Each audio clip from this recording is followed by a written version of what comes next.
Lecture du livre du prophète Isaïe.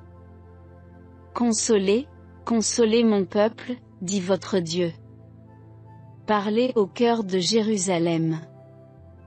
Proclamez que son service est accompli, que son crime est expié, qu'elle a reçu de la main du Seigneur le double pour toutes ses fautes. Une voix proclame. Dans le désert, préparez le chemin du Seigneur. Tracez droit, dans les terres arides, une route pour notre Dieu. Que tout ravin soit comblé, toute montagne et toute colline abaissée. Que les escarpements se changent en plaine, et les sommets, en larges vallées. Alors se révélera la gloire du Seigneur, et tout être de chair verra que la bouche du Seigneur a parlé. Monte sur une haute montagne, toi qui portes la bonne nouvelle à Sion. Élève la voix avec force, toi qui portes la bonne nouvelle à Jérusalem. Élève la voix, ne crains pas. Dis aux villes de Juda, voici votre Dieu. Voici le Seigneur Dieu.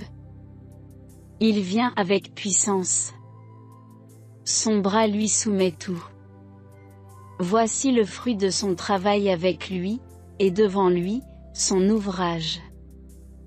Comme un berger, il fait paître son troupeau, son bras rassemble les agneaux, il les porte sur son cœur, il mène les brebis qui allaitent. Parole du Seigneur. Revêtu de magnificence, tu as pour manteau la lumière. Comme une tenture, tu déploies les cieux. Tu élèves dans leurs eaux tes demeures. Des nuées, tu te fais un char. Tu t'avances sur les ailes du vent. Tu prends les vents pour messagers. Pour serviteurs, les flammes des éclairs. Quelle profusion dans tes œuvres, Seigneur! Tout cela, ta sagesse l'a fait. La terre s'emplit de tes biens. Voici l'immensité de la mer. Son grouillement innombrable d'animaux grands et petits. Tous, ils comptent sur toi. Pour recevoir leur nourriture au temps voulu. Tu donnes, eux, ils ramassent. Tu ouvres la main, ils sont comblés. Tu caches ton visage, ils s'épouvantent. Tu reprends leur souffle, ils expirent et retournent à leur poussière. Tu envoies ton souffle, ils sont créés. Tu renouvelles la face de la terre.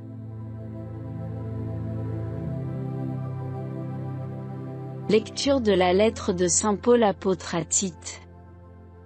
Bien-aimés, la grâce de Dieu s'est manifestée pour le salut de tous les hommes.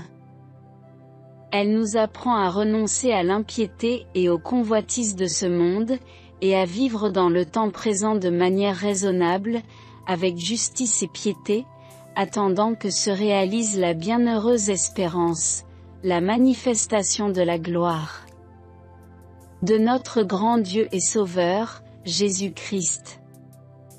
Car il s'est donné pour nous afin de nous racheter de toutes nos fautes, et de nous purifier pour faire de nous son peuple, un peuple ardent à faire le bien.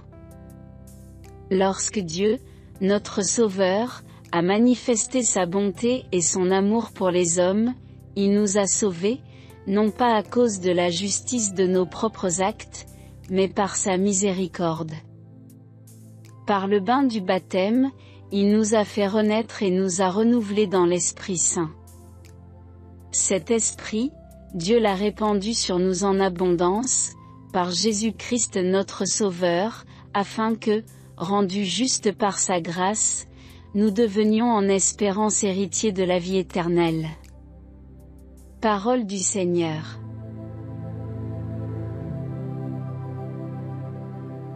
Évangile de Jésus-Christ selon saint Luc. En ce temps-là, le peuple venu auprès de Jean le Baptiste était en attente, et tous se demandaient en eux-mêmes si Jean n'était pas le Christ. Jean s'adressa alors à tous. Moi, je vous baptise avec de l'eau. Mais il vient, celui qui est plus fort que moi. Je ne suis pas digne de dénouer la courroie de ses sandales. Lui vous baptisera dans l'Esprit Saint et le feu. Comme tout le peuple se faisait baptiser et qu'après avoir été baptisé lui aussi, Jésus priait, le ciel s'ouvrit. L'Esprit Saint, sous une apparence corporelle, comme une colombe, descendit sur Jésus, et il y eut une voix venant du ciel. Toi, tu es mon Fils bien-aimé. En toi, je trouve ma joie. Acclamons la parole de Dieu.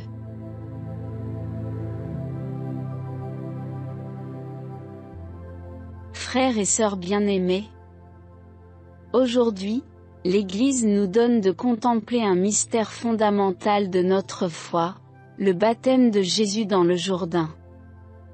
Cet événement, relaté dans l'Évangile selon saint Luc, dépasse largement le simple geste rituel.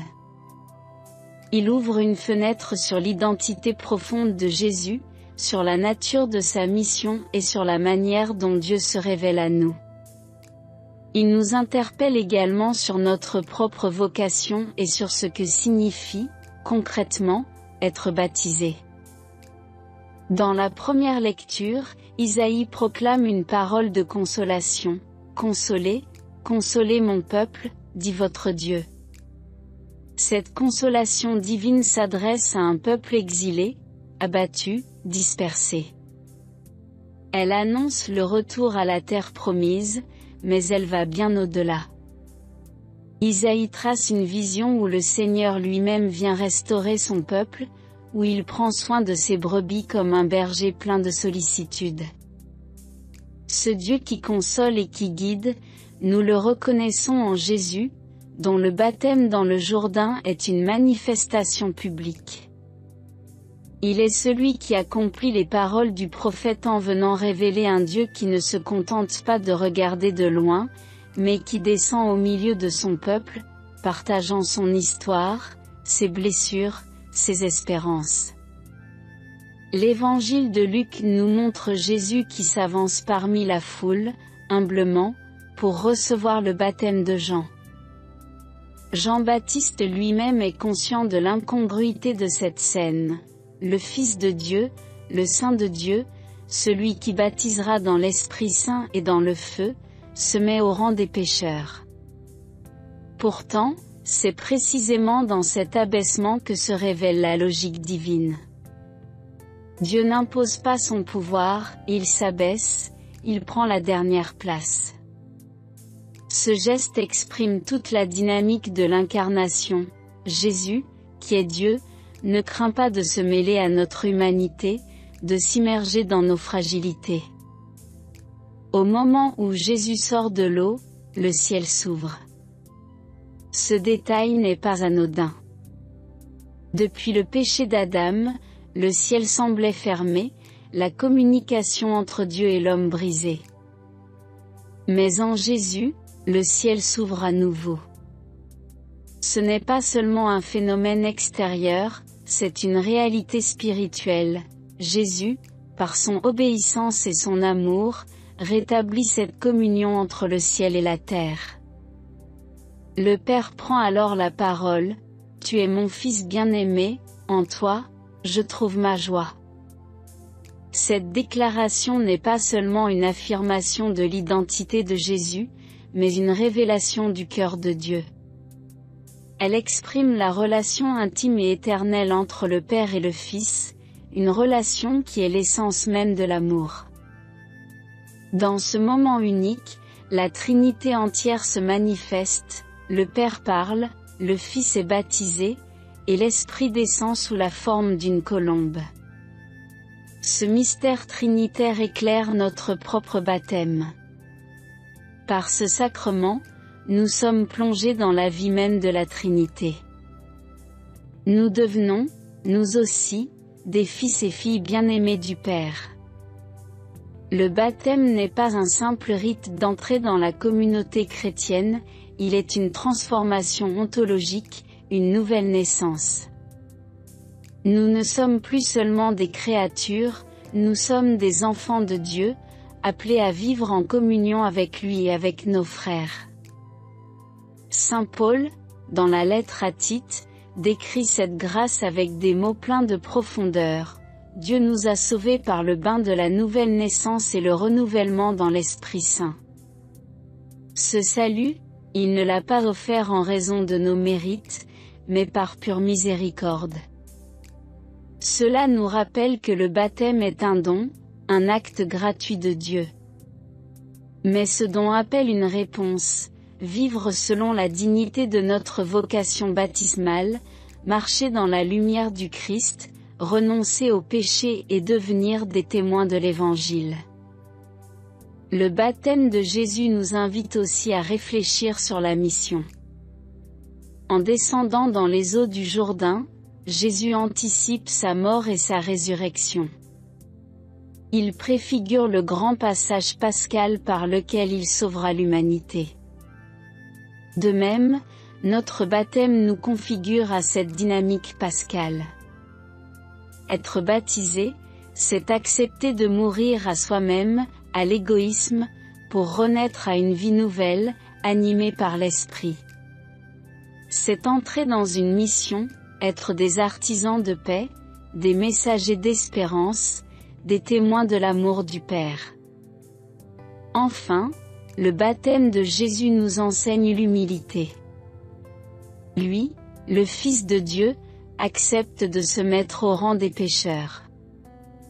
Il ne revendique pas sa divinité, mais il s'abaisse pour être solidaire de notre condition humaine. Cet abaissement est un appel pour nous. Trop souvent, nous cherchons les premières places, les honneurs, la reconnaissance. Jésus nous montre un autre chemin, celui du service, du don de soi, de l'amour qui s'oublie pour l'autre. Frères et sœurs, en ce jour où nous célébrons le baptême du Seigneur, tournons nos regards vers le Christ. Demandons-lui de raviver en nous la grâce de notre propre baptême. Prenons conscience de notre identité d'enfant de Dieu, de la dignité qui nous est conférée et de la mission qui nous est confiée. Que l'Esprit Saint, qui est descendu sur Jésus au Jourdain, vienne également sur nous, pour renouveler nos cœurs, fortifier notre foi et faire de nous des témoins lumineux de l'amour du Père. Amen. Prions ensemble. Seigneur notre Dieu, en ce jour où nous célébrons le baptême de ton Fils bien-aimé, nous venons à toi avec gratitude et confiance. Merci de nous avoir fait tes enfants par le sacrement du baptême. Merci pour ton amour qui nous enveloppe et pour l'Esprit Saint qui agit en nous, nous guidant sur le chemin de la vie. Seigneur Jésus, toi qui t'es abaissé pour recevoir le baptême dans le Jourdain, rends nos cœurs semblables aux tiens. Apprends-nous l'humilité, la patience et l'amour. Fais de nos vies un témoignage de ta lumière et de ta vérité dans ce monde. Esprit Saint, souffle de vie, renouvelle en nous la grâce de notre baptême. Remplis nos cœurs de foi et de courage pour marcher à la suite du Christ, en enfants bien-aimés du Père. Guide-nous dans la mission qui nous est confiée, celle de construire ton royaume par nos paroles et nos actions. Père très aimant, que nos vies reflètent ta joie et ta bonté. Aide-nous à vivre chaque jour en témoin de l'espérance et de la paix que tu offres à tous.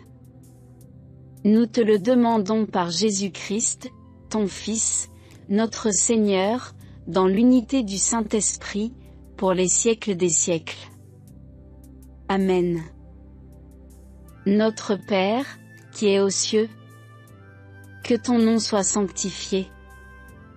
Que ton règne vienne. Que ta volonté soit faite sur la terre comme au ciel. Donne-nous aujourd'hui notre pain de ce jour. Pardonne-nous nos offenses, comme nous pardonnons aussi à ceux qui nous ont offensés. Et ne nous laisse pas entrer en tentation, mais délivre-nous du mal. Amen.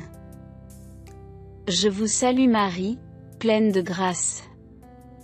Le Seigneur est avec vous. Vous êtes bénie entre toutes les femmes. Et Jésus, le fruit de vos entrailles, est béni. Sainte Marie, Mère de Dieu, priez pour nous pauvres pécheurs, maintenant et à l'heure de notre mort. Amen. Gloire au Père, et au Fils et au Saint-Esprit, comme il était au commencement, maintenant et toujours dans les siècles des siècles. Amen.